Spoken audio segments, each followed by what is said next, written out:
நம்ம சேனல் ஆரம்பிச்சு 11வது சப்ஸ்கிரைபர் இந்த மனுஷன் தான் எங்களுக்கு. அதனால என்னைக்குமே அதை நாங்க மறக்க மாட்டோம். ஏன்னா 3 பேர் நல்ல சோறு போட்டாங்க, சும்மா சொல்லக்கூடாது. டெய்லி கறி கஞ்சி, அவ்வளவு ஹாப்பியா இருந்தது. ஆனா எனக்கு ஒரே ஒரு ஆதங்கம் மட்டும் இப்போ வரைக்கும் இருக்கு. இவ்வளவு திங்கிற 5 மணிக்கு உடம்பு மட்டும் உழவு மாட்டேன்ற ஆதங்கம். அப்படி என்ன நல்லா சாப்பிட கேட்பேன். சமோசா தானங்க? ஆமா. உருளைக்கிழங்கு சமோசா தானே? ஆமா. 4 திங்கிருக்கேன், அப்படியே இருக்கீங்களேங்க அப்படி கேட்பேன். நான் அதுக்காக இன்னைக்கு வரும்போது அர்ச்சனை சொன்னேன், மேலே ஏறி ஸ்டேஜ்ல ரஜினி சார் மிமிக்ரி பண்ணு, டக்குன்னு கூப்பிட்டு அடுத்து ஏதாவது வாய்ப்பு கொடுப்பாருன்னு முடிய மறந்துட்டு போயிருச்சு.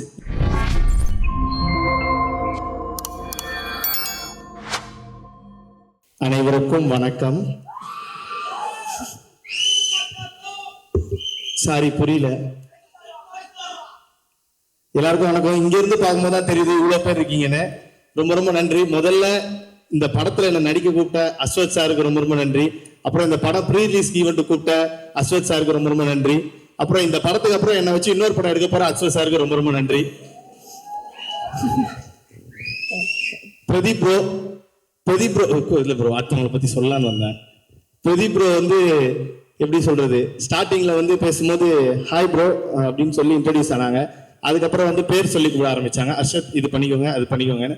அப்புறம் வந்து டேய் நான் சொன்னா கேட்க மாட்டியாடா அப்படின்னு அந்த அளவுக்கு பயங்கர ஒரு க்ளோஸ் ஃப்ரெண்ட் மாதிரி பழக ஆரம்பிச்சிட்டாங்க. அது பிரதீப் ப்ரோவா இருந்தாலும் சரி, அஸ்வத் சாரா இருந்தாலும் சரி, 2 பேருமே வந்து இப்போ உண்மையாலே, அதாவது இப்போதான் சார்னு சொல்றேன், எங்க வாட்ஸ்அப் சாட்லாம் பாத்தீங்கன்னா வேற வேற இருக்கும். அந்த அளவுக்கு ஒரு நல்ல ஒரு ஃப்ரெண்ட் ஆயிட்டாங்க. ஸோ ரொம்ப ரொம்ப ஹாப்பி. டிராகன் பெரிய படம், இந்த பெரிய படத்துல கண்டிப்பா நானும் ஒரு ரோலா இருக்கேன் அப்படின்றதுக்கு ஏஜிஎஸ் என்டர்டைன்மெண்ட்க்கு ரொம்ப ரொம்ப நன்றி. Thank you ma'am. வேற என்ன பேசுறது இல்ல, மேடைன்னு வந்துட்டா சார், நான் கொஞ்சம் அடக்கமான பையன். ஒரு சில கேள்விகள் உங்ககிட்ட கேட்கணும் அப்படின்னு. நீங்க அடக்கமான பையனாவே இருக்கு. நாங்க வந்து கேள்வி கேட்டு தெரிஞ்சுக்கிறோம். ஆனா இந்த அடக்கம்லாம் நாங்க கேள்விப்படலையே. நிறைய டிமாண்ட்ஸ் எல்லாம் வச்சீங்க. இந்த மாதிரி கேரவன் வந்து எனக்கு தனியா தான் வேணும், சித்து அவர்களும் நீங்களும் வந்து சேர்ந்தெல்லாம் வரமாட்டோம், அவர் முன்னாடி வரட்டும் அப்புறம் நான் பின்னாடி வரேன், இப்படிலாம் வந்து சொன்னீங்களா? ஆக்சுவலா இதெல்லாம் சொன்னது அண்ணன் தான், நான் இல்ல. இங்க மாறிட்டீங்களா? ஓகே. இல்ல அந்த மாதிரி தெரிஞ்சாங்க போயிட்டாரு. இல்ல அந்த மாதிரி எதுவுமே சார் அப்படி சொன்னோமா சார்? இல்ல கண்டிப்பா அந்த மாதிரி எதுவுமே சொல்லல. ஏன்னா நமக்கு வந்து இந்த மாதிரி ஒரு வாய்ப்பு கிடைக்கிறதே பெரிய விஷயம். அதுல நம்ம சொல்லி கேட்டுக்க வேணாம். ஏன்னா நமக்கு ஃபர்ஸ்ட் சனியே நம்ம வாய் தான், அதனாலதான். ஓகே சார், 2 பேர்ல யார் நீங்க நிறைய டேக் வாங்குவா? ஏன்னா நீங்க அந்த அடிக்கடி இன்டர்வியூஸ்ல சொல்லுவேன், அண்ணன் ஏன்னா இப்படி டேக் வாங்குறீங்க எல்லாம் சொல்லுவேன். 2 பேர்ல யார் நிறைய டேக் வாங்குனீங்க? இதுக்கான பதில டைரக்டர் சார் தான் சொல்லுவாருன்னு நினைக்கிறேன். ஆனா ஆக்சுவலா என்னன்னா, நான் ஒரு டேக்ல பண்ணிடுவேன், அவரு தான் ஒரு 6 டேக் கேட்பாரு. அதான் டைரக்டர் சார், நான் 1 டேக்ல பண்ணிடுவேன், அவர் வந்து இல்லடா கொஞ்சம் இப்படி மாத்தலாம் இப்படி மாத்தலாம் சொல்லி 6 டேக் கேட்பாரு. அதுக்கப்புறம் ஒரு 7 8ன்னு போய் அப்புறம் நிக்கேத் சார் டென்ஷன் ஆயிடும். why should I take the camera man, just lift up அப்படின்னு இங்கிலீஷ்ல எல்லாம் பேசுவாரு. ஆனா நிக்கேத் சார் உண்மையாலே மைக் எடுத்து ரொம்ப சாதுவா பேசுனது இந்த மேடையில தான். ஷூட்ல அப்படி கிடையவே கிடையாது. நான் கூட அந்த சினிமா பார்த்து நல்லா நம்பிட்டேன். இல்ல ஆனா பயங்கர எனக்கு என்னன்னா சார் அதுக்கு முன்னாடி வந்து சூரிய போட்டு பண்ணிருக்காங்க, இன்னும் பெரிய பெரிய படம் எல்லாம் பண்ணிருக்காங்க. கரெக்டா எனக்கு ஃபர்ஸ்ட் நாள் அதுல வேற எது ட்ரைபாடு அந்த மாதிரி போட்டா கூட சாருக்கு பெரிய ஒரு கஷ்டம் இருக்காது. ஷோல்டர்ல தூக்கி வச்சிட்டாரு என்னோட ஷாட். அப்போ நான் வந்து நிக்கணும், ஒரு மார்க் கொடுக்குறாரு, நான் தாண்டி போய் அவர் மடியில விழுவுறேன். ஏய் ஹியர் மேன் ஹியர் அப்படின்றாரு. சார் 1 மினிட் சார், ஸ்வெட் ஆகுது. அப்புறம் அவர் பார்த்துட்டாரு, ஒரு நிமிஷம் லைட்டா ஆஃப் பண்ணுங்க தம்பி கொஞ்சம் பயப்படுறாப்லன்னு சொல்லி வந்து அவரே எனக்கு ஸ்வெட் எல்லாம் தொடச்சு விட்டு ஒன்னும் பிரச்சனை இல்லை, chill, we have time, we have everything அப்படின்னாரு. ஓகே சார், ஒண்ணுமே புரியல, நான் போயிடுறேன் சார் அப்படின்னு சொன்னதுக்கு அப்புறம் தான் சார் ஓகே அப்படின்னு சொல்லி அதுக்கப்புறம் ஜாலியா ஃப்ரெண்ட் ஆகி லாஸ்ட் நாள்லாம் எனக்கு பேக்கப்னு சொல்லும் போது யாரெல்லாம் எனக்கு கைத்தட்டினாங்கன்னு தெரியல, சார் எனக்காக பாட்டு பாடி hip hip hooray hip hip hooray அதெல்லாம் சொன்னாரு. ஸோ சாரோடைய ஒர்க் பண்ணது ரொம்ப ரொம்ப ஹாப்பி. Thank you sir. அது நீங்க பேசுறதுலயே வந்து நல்லா தெரியுது, டக்குன்னு வந்து இமிட்டேட் பண்ணி யார் எப்படி பேசுவாங்கன்னு கரெக்டா சொல்லிடுறீங்க, சரியா? ஆனா அஸ்வத் சார் வந்து எப்படி வேலை வாங்கினாரு, ஒரு டைரக்டரா அவர் எப்படி உங்ககிட்ட வேலை வாங்கினாரு, பிரதீப் சாரும் அவரும் எப்படி பேசிப்பாங்க, சித்து அவர்களுக்கு வந்து எப்படி வேலை வாங்குவார், இதெல்லாம் எங்களுக்கு பண்ணி காட்டுங்க, பேசி காட்டுங்க.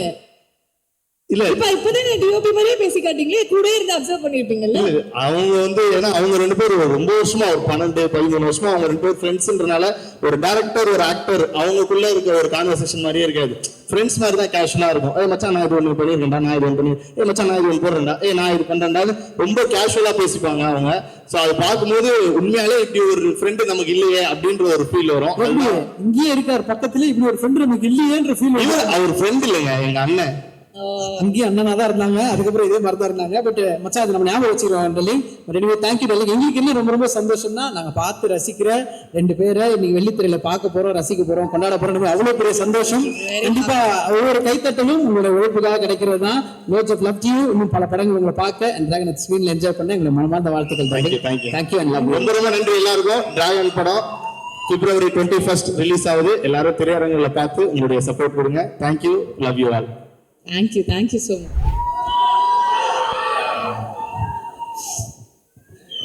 லைட்டாக பீதியாக இருக்கு. ஹாய், எல்லாருக்குமே வணக்கம். தேங்க்யூ. ஸோ நிறைய பேருக்கு தேங்க்யூ சொல்லணும், அதனால மொத்தமாக தேங்க்யூன்னு சொல்லி முடிச்சிடுறேன். ஏன்னா சில பேரை விட்டுருவேன் நான். அதுக்கப்புறம் திரும்ப வந்து இப்போ 2-3 நாளாக அப்பதான் அடிச்சு விட்டாங்க, திரும்ப அடமலை மாதிரி திரும்ப போட்டு அடிக்க ஆரம்பிச்சிருவாங்க. அதனால எல்லாருக்குமே ரொம்ப ரொம்ப நன்றி. முக்கியமாக சொல்லணும்னா 2 பேருக்கு நான் ரொம்ப தேங்க் பண்ணேன். ஒன்று ஏஜிஎஸ் என்டர்டைன்மெண்ட், அவங்க தான் வந்து இந்த வாய்ப்பை எங்களுக்கு கொடுத்தாங்க, எனக்கும் அஸ்வத்துக்கும். அவங்களுக்கு ஒரு பெரிய பெரிய நன்றி. இன்னொன்று அஸ்வத் ப்ரோ. அசோக் ப்ரோ எப்படின்னா, இது அவங்க எனக்கு தெரிஞ்சு அவர் ஒரு 20 இன்டர்வியூ கொடுத்தாங்க. இந்த 20 இன்டர்வியூலையும் இதை மறக்காம ரைம்ஸ் மாதிரி எல்லாத்துலையும் சொல்லிட்டாரு. அவருக்கு 2 lakh சப்ஸ்கிரைபர் இருக்கும் போது நான் அவரை கொடுத்தேன் அப்படின்னு எல்லா இன்டர்வியூலையும் அவர் சொன்னாரு. அதனால உண்மையிலே ஒரு 2 lakh சப்ஸ்கிரைபர் இருக்கும் போது கூப்பிட்டாரு. இன்னும் சொல்ல போனா நம்ம சேனல் ஆரம்பிச்சு 11வது சப்ஸ்கிரைபர் இந்த மனுஷன் தான் எங்களுக்கு. அதனால என்னைக்குமே அதை நாங்கள் மறக்க மாட்டோம். ஃபர்ஸ்ட் தடவை டார்லிங் கதை சொல்றதுக்காக ஆஃபீஸ் கூப்பிட்டாரு டார்லிங். போய் உட்கார்ந்தோன்னே என்னென்னமோ நிறைய பேசினாரு. ஆனா எனக்கு ஒண்ணுமே புரியல. சரி, okay, done, you are the right guy அப்படின்னாரு. சரி, ஓகே, அப்ப நான் செலக்டா அப்படின்னு கேட்டேன். செலக்ட் தான் போ அப்படின்னாரு. போய் அடுத்த நாள் இவனை கூப்பிட்டு வர சொன்னாரு. சரி, நமக்கு தான் ஒண்ணும் தெரியல, தமிழ் மீடியம்ல இருந்து வந்திருக்கோம், இவன் கொஞ்சம் நாலேஜான ஆள் தானே, அண்ணா யூனிவர்சிட்டியில படிச்சவனா, சரி இவனை கூப்பிட்டு போறேன். இவங்கிட்டையும் அந்த மனுஷன் அப்படிதான் பேசுறான். லைட் வரும், நீ இது பண்ணு. அவனுக்கு ஒண்ணும் புரியல. அதுக்கப்புறம் நாங்களே பிக்ஸ் ஆயிட்டோம். சரி, ஓகே, நம்ம ஒரு ஹாலிவுட் படத்துல நடிக்க போறோம் அப்படின்னு மாதிரி பிக்ஸ் ஆயிட்டோம். சரி, ஹாலிவுட் படம் தானே நடிக்கிறதுக்கு போயிட்டு பார்த்தா ஹாலிவுட் கேமராமேனே எங்க இருக்காரு உள்ள. ஏய் மார்க் எங்க போயிட்டு மார்க்ல நில்றா அப்படின்னாரு. ஓகே, அப்ப ஹாலிவுட் படத்தை தான் நம்ம நடிக்க போறோம்ன்றது முடிவாயிட்டு. ஆனா பாதி நேரங்கள்ல இவங்க 2 பேரும் இங்கிலீஷ்ல மட்டும் தான் பேசிப்பாங்க.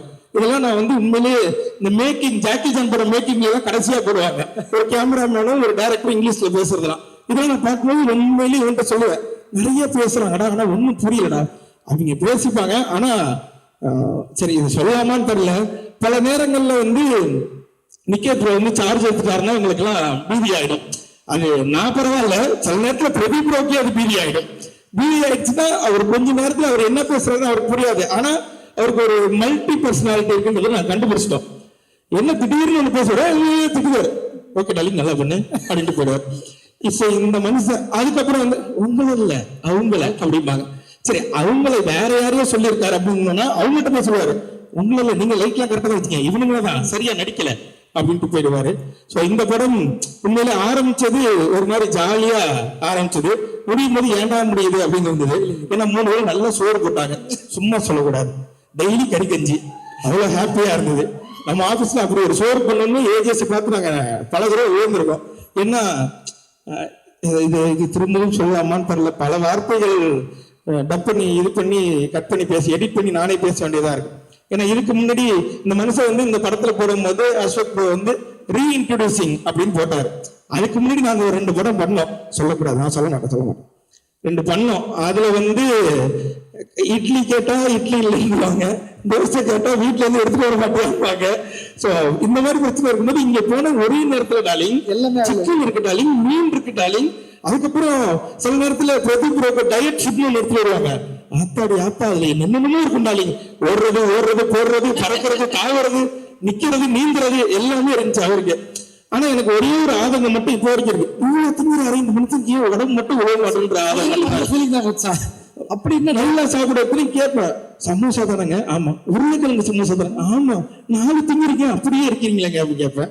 ஆனா தெரியல, அவர் வந்து ஒரு மாதிரி பாதி நேரங்கள் எங்களுக்கு குருவா இருந்தாரு, பாதி நேரங்கள்ல நல்ல ஃப்ரெண்டா இருந்தாரு. நான் அப்படியே வந்துடுறேன், 2-3 பேரை அப்புறம் ஸ்கிப் பண்ணிட்டு போயிடுவேன். அசோக் கூப்பிட்டு கதை சொன்னாரு.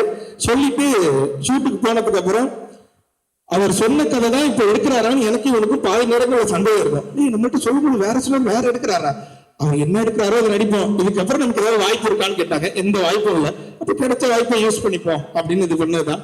ஆனா எங்களை முழுமையா நம்பி எங்களை கூப்பிட்டதுக்கு அஸ்வத்துக்கு ரொம்ப ரொம்ப நன்றி. ஏன்னா அஸ்வத் வந்து ஃபர்ஸ்ட் கூப்பிடும் போது ப்ரோல ஆரம்பிச்சோம், அப்புறம் வாடா போடா ஃப்ரெண்ட்ஸ் ஆனோம், மாமா மச்சான் ஆனோம். இப்ப என்ன மொழியில நாங்க 2 பேரும் பேசிக்கிறோம் எங்களுக்கே தெரியல. சில நேரங்கள்ல எடுத்தவனையே ஹலோக்கு முன்னாடி ஒரே ஒரு கெட்ட வார்த்தை பேசுறான், ஒத்த வார்த்தை, அதை சொல்லிதான் ஆரம்பிக்கிறானே. அப்படி ஒரு ஃப்ரெண்ட்ஸ் ஆயிட்டோம் நாங்க 2 பேரும். அப்படியே தாண்டி வந்தோம்னா ரவிக்குமார் சார் எல்லாம் பார்க்கும்போது உண்மையிலேயே பயமாவே இருக்கும் செட்ல. ஏன்னா நாங்க காம்பினேஷன்ல எங்களுக்கு நிறைய சீன் இருக்கு. சில நேரங்கள்ல சார் இப்படி நின்னாருன்னா அங்க நிக்க மாட்டோம், நாங்க 2 பேரும் ஓடிடுவோம். சரி அவங்க ஏதாவது சொல்லிடுவாங்க, சூப்பர் ஸ்டாரை வச்செல்லாம் படம் பண்ண வருவா அவரு, இப்படி எல்லாம் வர நாங்க பேசுவோம். சில நேரங்கள் அவர் காலையில ஒரு மாதிரியே மிமிக்ரி பண்றான்னு அவருக்கு முன்னாடி மிமிக்ரி எல்லாம் பண்ணி காமிச்சோம். ஆனா அவர் அதை கண்டுக்கவே இல்லை. நான் அதுக்காக தான் இன்னைக்கு வரும்போது அர்ச்சனை சொன்னேன், மேலே ஏறி ஸ்டேஜ்ல ரஜினி சார் மிமிக்ரி பண்ணு, டக்குன்னு கூப்பிட்டு அடுத்தது ஏதாவது வாய்ப்பு கொடுப்பாருன்னு. முதை மறந்துட்டு போயிருச்சு, பரவாயில்ல, தேங்க்யூ. அதனால ரவிக்குமார் சார்லாம் உண்மையிலே நம்ம வெளியில இருந்து நம்ம ஒண்ணு பாக்குறோம், காமன் மேனா நம்ம ஒண்ணு பார்க்கும் போது எவ்வளவு பெரிய லெஜண்ட் அப்படின்னு ஒண்ணு இருக்கும். ஆனா இந்த படத்துல பார்க்கும்போது அப்படி இல்லவே இல்லை. ரொம்ப கூலா, ரொம்ப ஜாலியா எல்லார்ட்டையும் நல்லா பேசிட்டு இருந்தாங்க. பார்க்கும்போது உண்மையிலேயே பெருமையா இருந்தது. நான் எங்க அப்பாட்ட போன் பண்ணி சொன்னேன், அப்பா நீ என்ன படையப்பா படத்தை கூட்டு போனில்ல, ஆமா ஆமா அதோட டேரக்டர் எல்லாம் இருக்காருப்பா இங்க அப்படிலாம் சொன்னேன். எங்க அப்பா நம்ப மாட்டேன்ட்டாரு. அவர்கிட்ட நான் கடைசியா ஒரு போட்டோ எடுத்துக்கணும், இந்த ஸ்டேஜ் சாக்கா வச்சு கேட்டுக்கிறேன், சார் எனக்கு ஒரு போட்டோ மட்டும் கொடுத்துருங்க. எங்க அப்பா இன்னமும் நம்பல, நான் படத்தில் நடிக்கிறேன்னா நீ என்கிட்ட வீட்டில் நடிக்கிறேன், அங்க போய் நடிக்கிறேன் அப்படின்னாரு. அவ்வளவுதான். இதுக்கப்புறம் Pradeep bro full jolly. College படம், காலேஜ்ல என்னென்னலாம் பண்ணக்கூடாதோ அதெல்லாம் நாங்கள் அந்த காலேஜ்ல பண்ணோம், ஜாலியா இருந்தோம். நல்ல மனுஷன் உண்மையிலே. எந்த இதுவுமே இருக்கு, நான் அந்த ஸ்டார்டம்ல இருக்கேன், நான் ஹீரோ, இது மாதிரி எந்த இதுவுமே அவர் கிடையாது. அவர் டீம்ல ஒருத்தர எங்களை உள்ள போன அன்னைக்கே சேர்த்துக்கிட்டாரு. நிறைய விஷயங்கள் ஷேர் பண்றதா இருக்கட்டும், அவரு பண்ண ஷார்ட் பிலிம்ல ஆரம்பிச்சு இப்போ அவருக்கு நடக்கிற அவரோட கதைகள் வரைக்கும் எல்லாத்தையுமே எங்கள்கிட்ட சொல்லுவார். அது மாதிரி எங்களுக்கு ஏதாவது ஒண்ணு, இது தலைவா இது என்ன பண்ணலாம், இது என்ன பண்ணலாம்னா இதை இப்போ பண்ணிடாதீங்க, இது கரெக்டான குரோத்தா இருக்காது, இதை பண்ணதுக்கு அப்புறம் தான் நீங்க இதை பண்ணணும் இப்படின்ற மாதிரி எங்களுக்கு ஒரு பயணியரா நின்று, அதுவும் எங்களுக்கு முன்னாடி இருந்த ஒரு யூடியூபரா அவரை நாங்க ஃபீல் பண்ணோம். ஸோ ஒரு மூத்த யூடியூபர் எங்களுக்கு அடுத்தது அதை அவங்க கொடுத்தாங்க. மித்தபடி எனக்கு இங்க இன்னைக்கு தான் நிறைய பேர்த்த பார்த்தேன், அதனால எனக்கு பாதி பேர்த்த தெரியாது. இதுக்கெல்லாம் இவங்க எல்லாருக்குமே ரொம்ப நன்றி. அதையும் தாண்டி இந்த பின்னாடி உட்கார்ந்துருக்கவங்களுக்கு ரொம்ப ரொம்ப நன்றி, தேங்க்யூ. நீங்க வீடியோ பார்த்தீங்க, அந்த வீடியோ மூலமா கொஞ்சமா அதே பேர் கிடைச்சது. அந்த பேர் எடுத்துட்டு வந்து இன்னைக்கு இந்த இடத்துல நிக்கிறோம். ஸோ 21ஆம் தேதி டிராகன் படம் தியேட்டர்ல ரிலீஸ் ஆகுது. எப்படி யூடியூப்ல பாத்தீங்களோ அதே மாதிரியே தியேட்டர்லயுமே வந்து இந்த படத்தை பார்த்துட்டு கண்டிப்பா உங்களுக்கு எல்லாருக்கும் பிடிக்கும், சப்போர்ட் பண்ணுவீங்கன்னு நினைக்கிறேன்.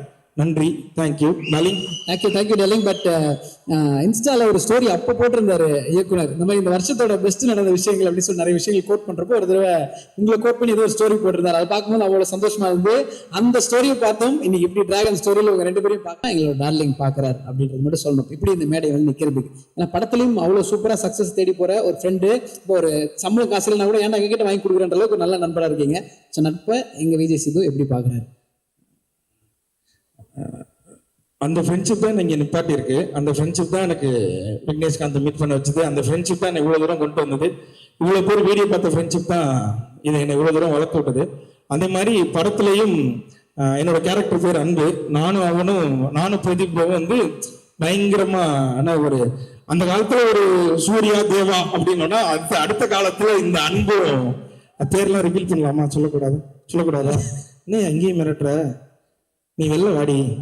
அதனால அதான் பேர் ரிவீல் பண்றாங்க. என் பேர் அன்பு. அந்த மாதிரியான ஒரு நட்பு இந்த படத்துலையும் பார்க்கலாம். நிறைய பேர் வந்து இதை நிறைய இடங்கள்ல சொல்லிக்கிட்டே இருந்தாங்க, இது வந்து அந்த படமா இருக்கு, இது வந்து இந்த படமா இருக்குன்றது. ஆனா இது நான் பார்த்துட்டேன், அதனால சொல்றேன், நீங்க யோசிக்கிற எந்த படம் மாதிரியும் இருக்காது. இது புதுசா ஒரு நல்ல படமா உங்களை என்டர்டெயின் பண்ற படமா தான் இருக்கும். அதுல நான் ஷியரா சொல்றேன். தேங்க்யூ.